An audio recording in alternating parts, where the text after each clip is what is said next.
In this video, I'm going to talk about the connection between teen FND and chronic pain. When I say chronic pain, that includes headaches, migraine, back pain, knee pain, neck pain, shoulder pain, the pain that moves around in the body, all over the body pain. I mean, you name it. So how are they related between the FND and chronic pain, and what can teens do about both of them at the same time?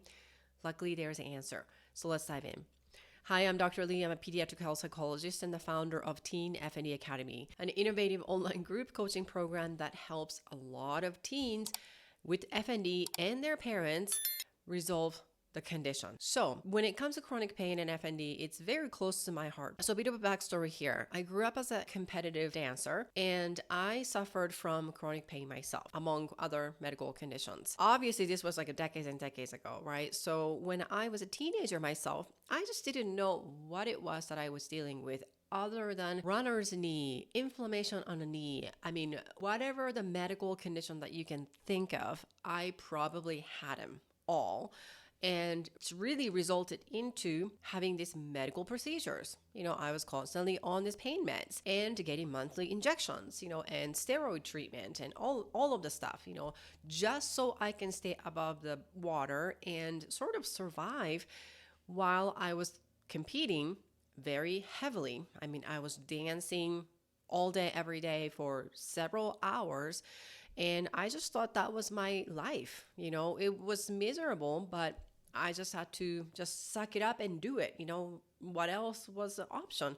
I didn't have an option. So fast forward decades later, I obviously resolved chronic pain myself. But really, I was thinking, why did I have to wait for that long? What if I could have resolved this situation long time ago when I was actually going through this like a peak of the pain time when I was in high school, middle school and high school.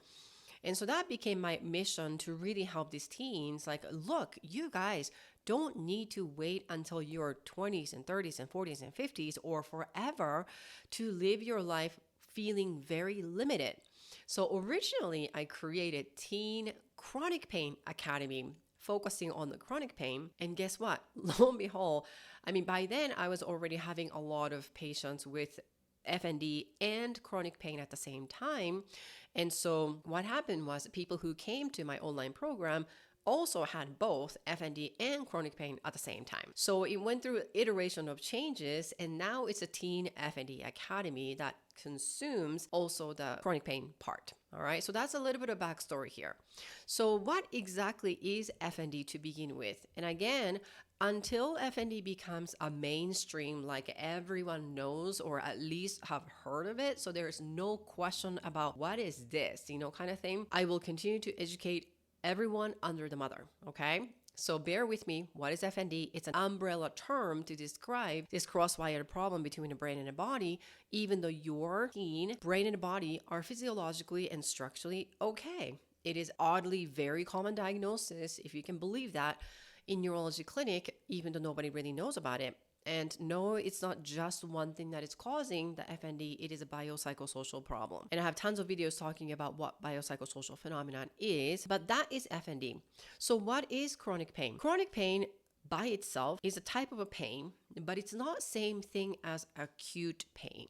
And when I say acute pain, it's essentially a sign of injury, like there's a tissue damage, like if you have a paper cuts, or like a structural thing going on, like if you fall and then you scrape your knee, right, and then you're bleeding, right? So then there's an injury, and then there's a pain that comes with it. That is a definition of acute pain.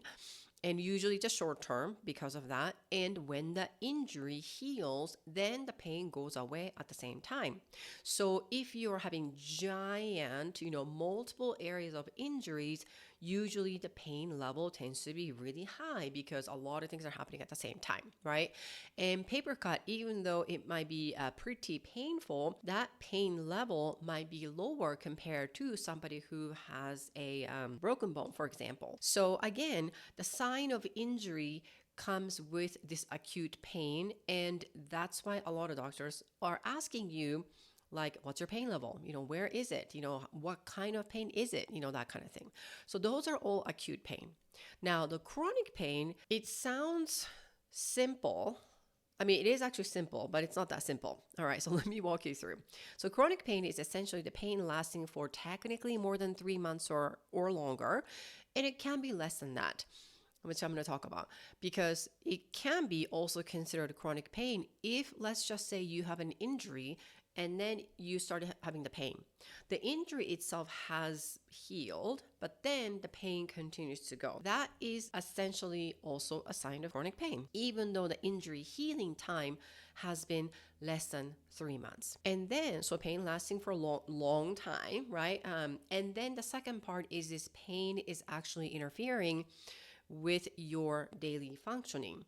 So what that means is because of this chronic pain, your life is limited. Because of this chronic pain, you can't go to school. Because of this chronic pain, that you can't go to this party or concert or have fun with your friends and things like that. And because of this chronic pain, now you're falling behind, and now your sleep is really in shambles, and then now your mood is not great, and then you're constantly cranky and feeling fearful or anxious about whether whatever you do would flare up this pain. So that is definitely interfering with your daily functioning, right? So you have to have these two. And then the other thing about chronic pain is it is not necessarily a sign of injury, unlike acute pain, because chronic pain is actually a condition in and of itself. So if you're thinking chronic pain is the extension of acute pain, aka the only difference is this pain is a lasting long time, then you might be on this endless treadmill, because then you continue to chase after this pain is a sign of something else, when the chronic pain itself is the fire. So usually the pain, acute pain, is a sort of like a sign of injury, right? So what that means is, if I were to use a fire analogy, the injury is a fire. And then the acute pain, the sensation you would get in your body as an acute pain, is a fire alarm, for example. Okay, so you know there's a fire alarm. That means, oh, there is an injury somewhere, right? Usually where that pain is coming from. Whereas chronic pain,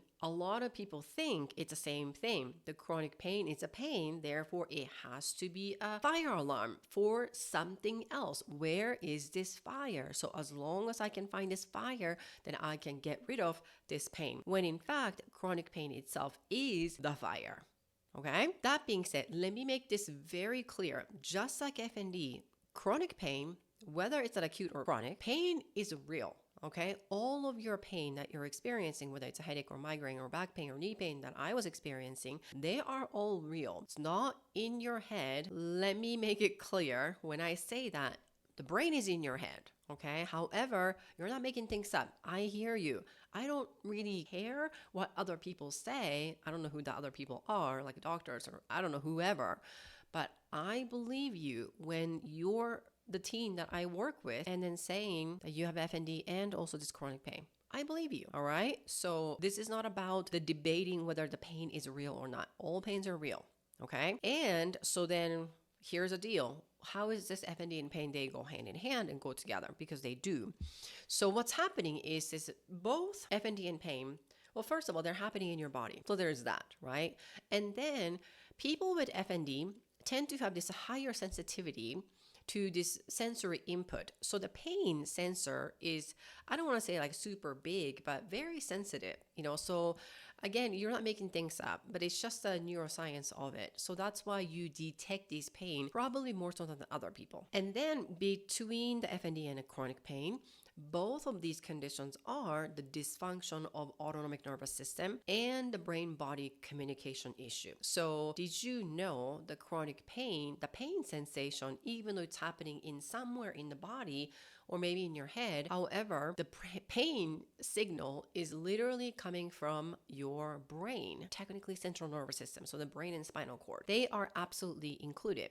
So unless your body is chopped off from your head, they all come together. They're all happening in the same place. And then with FND and pain, when I say FND is a biopsychosocial problem, so is pain. Pain is also 100% biomedical, emotional, and social thing. So let me explain this. Let's just say you have a headache. So that's a thing. And the biopsychosocial problem is this. Probably school wasn't the reason why you had this chronic pain or headache in the first place. However, whenever you go to school and then you feel something, about being in school might flare up the headache or the pain level, then it's socially related, right? I'm not saying that's it. It's just, again, biopsychosocial. They all go together. And then when you are having this pattern, then before you go to school, guess what? Would you be excited about going to school, or would you be a little bit nervous about, well, it's been like this for, quite some time. Every time I go to school, somehow my headache gets worse. So I wonder if it's going to get worse again if I go to school today, right? So then you're having this doubt and maybe a little bit of nervousness. Guess what? That's a psychological thing that is also playing into this pain. The other example of psychological is when you are explaining or describing the quality of pain or whatever the pain you're experiencing with. So usually it goes like something like this. Well, my pain is like dull pain, achy, and then throbbing. Sometimes it's sharp, all biological, and it is very frustrating. I am so annoyed, but I am also feeling sad because I am missing out in my life, kind of thing. So all of these emotional experiences are just as real, but this is why pain is always biological and emotional at the same time. You cannot separate these two. And after an FND episode, sometimes pain can happen, or the other way around. You start with pain and the pain gets escalated all the way leading up to having an FND episode, right? So that is also a possibility of how these two things go together. And if FND is an episodic thing, that means it's happening here and there, kind of thing. So you're having maybe functional seizures, or non-epileptic attack here and there. The constant pain can be really tough because, as the name indicates, the pain happens consistently, so again, it's this ongoing like jab, jab, jab, jab, jab. So it's really hard, right? And if the FND is constant, so for example, let's just say your legs are paralyzed and it's been like that for, let's just say, a month, straight, or you're having these constant twitches and tics and, things like that. Doesn't necessarily make the pain any easier, because you're now getting kind of double whammy. But these two things can happen at the same time in your body, whether it's starting with something and leading to the other or vice versa, or you can have these both conditions at the same time, or you just had an FND and didn't really have much pain unless you had a little bit of pain here and there, like feeling sore after an episode, but then now it's like a constant pain, right? So you can kind of evolve to having constant pain. So those are the things that go into between FND and pain, sort of common denominator. All right. So then what can you do? Well, I'm talking about teen specific here because with adult FND and chronic pain, it's a little bit different ball game, but I'm just going to say for teens specifically for this sake of this channel, both FND and then chronic pain can be curable. Okay, so you can cure both conditions. Maybe not at the same time. A lot of times I see them, meaning I see a lot of teens resolve these issues somewhat at the same time, but that's possible. All right. And speaking of which, you can actually work on these two things at the same time. However, teens, you guys absolutely need to have these two things. Without these two ingredients, forget it.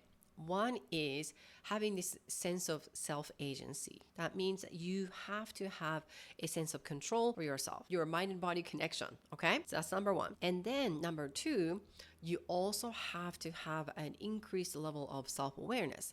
And when I say self-awareness, it's not just about, oh my gosh, my pain is about to happen, or it's worse, it's bad. It's not that. Or, oh, I can tell the FND episode is about to happen. It's not just that, but everything else is what I'm talking about.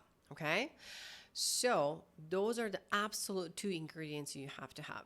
And then you have to know what you're dealing with. So have a really good understanding of what FND is, chronic pain, like I talked about earlier in the video. So that's the second part, right? The first part is that you got to have these two things, right? The sense of agency and then self-awareness. And then you need to know what you're dealing with. So the third one is you got to check in with your mindset.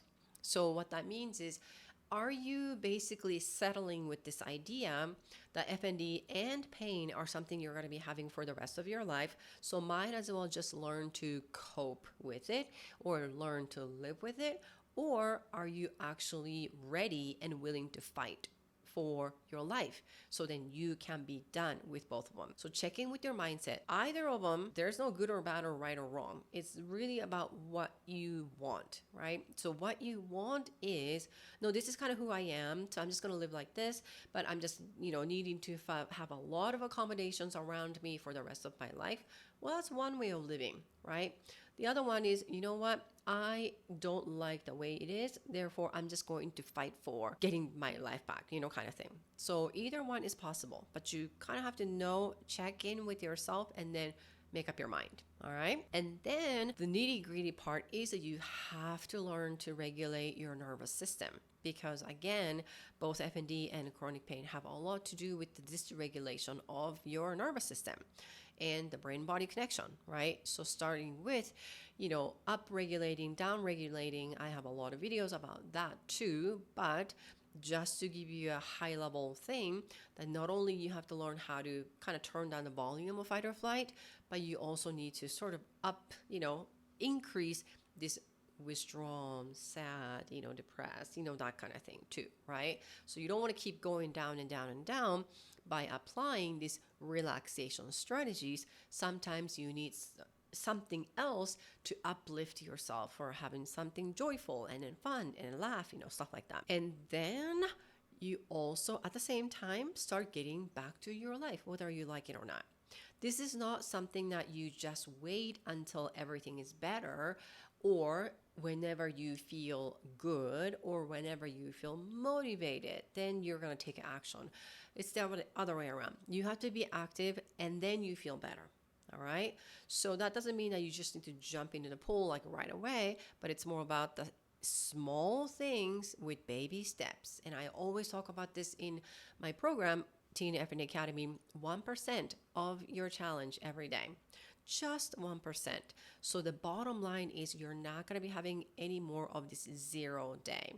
So 0 day might be just stay in your bed all day, every day kind of thing. You're not going to have that.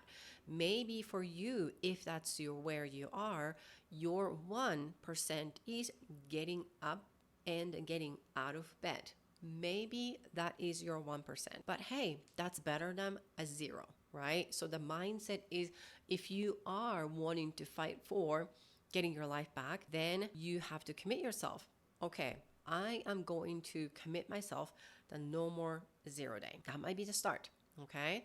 And when I say getting back to your life, it can be sleep, eating, daily physical activity. It just doesn't have to be like a rigorous physical exercise. It could be just, again, walking around, getting back to your life, school, friends, social, and things like that. You might be starting with planning for it and then do a little bit. Again, baby steps, that is the key. And then for parents, you really need to learn how to back off, okay? So that means no more questions or status check questions. So no more bombarding with tons of questions. What is your pain level? In fact, the more you put attention onto the pain and FND, you're basically guaranteeing that your child is going to continue to have those conditions. And if that is what you want, sure, keep doing that. But I know if these conditions are fire, you're trying to pour the water to put out this fire, right? So for you asking these questions and, oh my gosh, I can't just leave them alone, I gotta do something, is like you're pouring the water 9 out of 10, but the one time that you're basically pouring the entire bucket of gasoline to the fire. So then fire will keep going. And along with that, it's okay to provide clear expectations around the house. So no more dilly-dallying or just laying down in bed just because your child is having a bad day or not feeling well. I get it. Again, with the chronic pain especially, you need to be active and then feel better, not the other way around. Same thing with FND, even though it sounds brutal. Yes, it's going to be choppy in the beginning because your child literally needs to train and rewire their brain and the body and the communication, autonomic nervous system. Yes, it is a chore. There's no sugarcoating that. But that skill is going to become a habit, and then it becomes part of who they are. So it gets easier, or they get better at it, okay? And so once they get better, from the bottom up approach, then you can work on the top down approach as an option. So this is like working on this fear, avoidance, frustration, kind of keep thinking about it, rumination, all of the other things. If there's any trauma, even though the trauma is not required for FND diagnosis, seeing so many doctors can be traumatic, okay? And then getting this like dismissive, interactions from the doctors can also be traumatic, right? So then maybe your child can work on that. I wouldn't necessarily recommend starting from there, because when the pain level is like 10 out of 10, not that 10 out of 10 means much of anything, but if the pain level is like really maxed out and then they can't think straight, that's why I like doing this bottom up approach first. So those are the high levels of things that teens can do to help with FND and then pain at the same time. So again, FND and pain, they are both legitimate conditions. Your child's not making things up. I know, I hear you, I believe you, but it's a lot more than biological. It's a lot more than psychological. In fact, it's a lot more than social as well. It is a biopsychosocial phenomenon. And therefore, you can address these conditions sort of at the same time, as long as you can.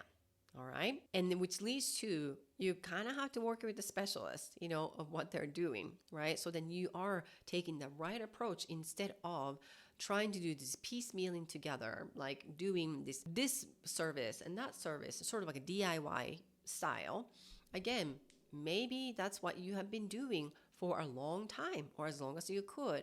But guess what? There are specialists who can work with you on both things at the same time. Well, leave a comment. I want to know if you have both FND and chronic pain kind of at the same time, or how these things are going together for you, because I want to connect with you. Thank you so much for watching this video, and I will see you in the next video.